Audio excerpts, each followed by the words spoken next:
শিবায়, ওম নমঃ শিবায়, ওম নমঃ শিবায়। হ্যাঁ, ভালো করে জল দিয়ে পুরো পরিষ্কার করে গামছা দিয়ে ধুয়ে নিতে হবে।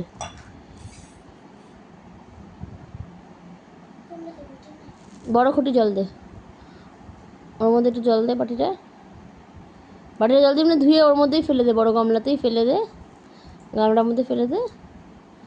হ্যাঁ, আরও জল দিয়ে তো গায়েও তো ধুতে হবে, নাহলে গন্ধ হয়ে যাবে সব।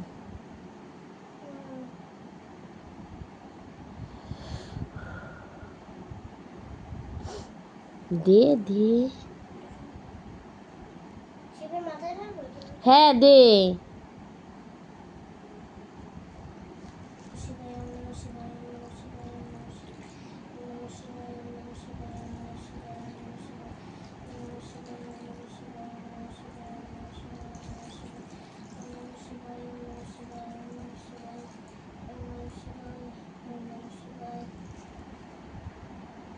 তো বন্ধুরা দেখছো, তোমাদের ছোট্ট মামাম কিন্তু, ছোট্ট কৌশিকী সোনা কিন্তু সব শিব ঠাকুরদের অভিষেক করিয়ে দিল। এইবারও সবাইকে সুন্দর করে গা মুছিয়ে সুন্দর সব টিপটের সুন্দর করে পরিষ্কার করে, এই যে প্লাস্টিকটা সামনে দেখতে পাচ্ছ, ওর মধ্যে বেলপাতা, নীলকণ্ঠ আর আকন্দ এনেছি। ও কিন্তু সুন্দর করে ওদেরকে পরিয়ে দিয়ে পুজো কিন্তু দিয়ে দেবে। আমি দিলে দিতেই পারতাম, কিন্তু ওকে দিয়ে দেওয়ালাম। আমি তো মা, সব মায়েরাই তো সন্তানের জন্য ভালো ঠাকুরের কাছে সবসময় বলে, তাই না? ও ওর নিজের ভালোর জন্য ওরও ঠাকুরকে ডাকা দরকার। মা যেমন সন্তানকে পড়ায়, মা তো পরীক্ষা দিয়ে আসতে পারে না সন্তানের হয়ে, সন্তানকেই পরীক্ষাটা দিতে হয়, মা শেখায়। তেমন আমি শেখাচ্ছি, আর ওর জন্য ওরও কিছু ভালো ঠাকুরের কাছে প্রার্থনা করা দরকার। সেটা আমি ওকে গত সোমবারও করিয়ে দিয়েছি, এই সোমবারও করিয়ে দিলাম। আর যে সাদা যে দুধ, দই, ঘি, মধু, শর্করা, আমার একটু চিনি, এই যে 5 মিশিয়ে যেটা, এটা আমার মা গত সোমবারেও দিয়েছে, এই সোমবারেও দেবে, সব সোমবারেই দিয়ে যাবে মা। এটা হচ্ছে মায়ের কাজ, আমার মা মানে ওর দিদুনের কাজ। তো চলো, যেহেতু স্নান করে এলো, গায়ে এখনও কিছু নেই, তাই আমি দেওয়াকে দেখাতে পারছি না। ও এক এক করে সব ঠাকুরদের, সব শিব ঠাকুর যা যা কিছু আছে সব মুছিয়ে নিচ্ছে।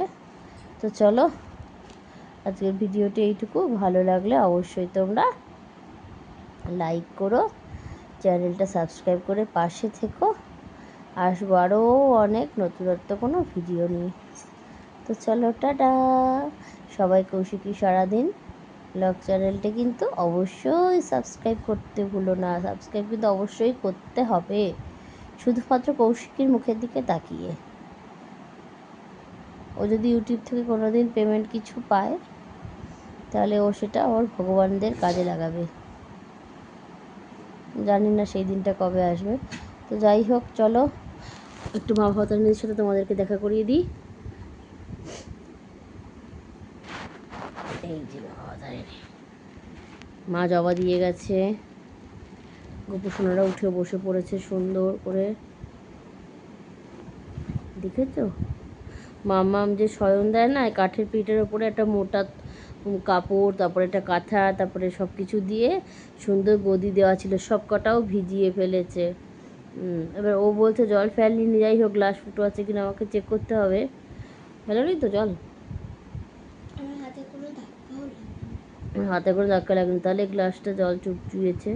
যাই হোক, কিছু তো একটা গড়বড় হয়েইছে, এই জন্য। চলো, গোপুসোনাদের দেখিয়ে দিলাম। এইবার আমি ভোলেনাথ, মা ভবতারিণী, লোকনাথ, মা লক্ষ্মী, গনু সবাইকে দেখিয়ে দিলাম। তো এই দেখো, এই হচ্ছে আমার ঠাকুরের জায়গা। আমিও যেমন অধম, ওরাও কিন্তু তেমন অধম।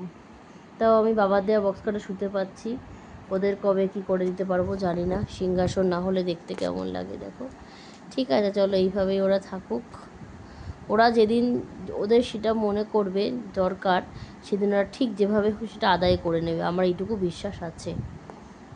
এইটুকু বিশ্বাস আমি ওদের পরে রাখি না, ওরা আমাকে সেই বিশ্বাস জায়গাটা তৈরি করে দিয়েছে, যে আমাদের যদি আজকে এটা খেতে ইচ্ছে করে, তো ওরা যেভাবে খেয়েই ছাড়বো, সেই আর কি। তো চলো, টাটা। আমার ভগবান দর্শন আমার বাড়িতে আছে, তাই আমার ভগবান। ভগবান তো সবার, কারোর তো নাম লেখা নেই। তো চলো টাটা, বাই বাই।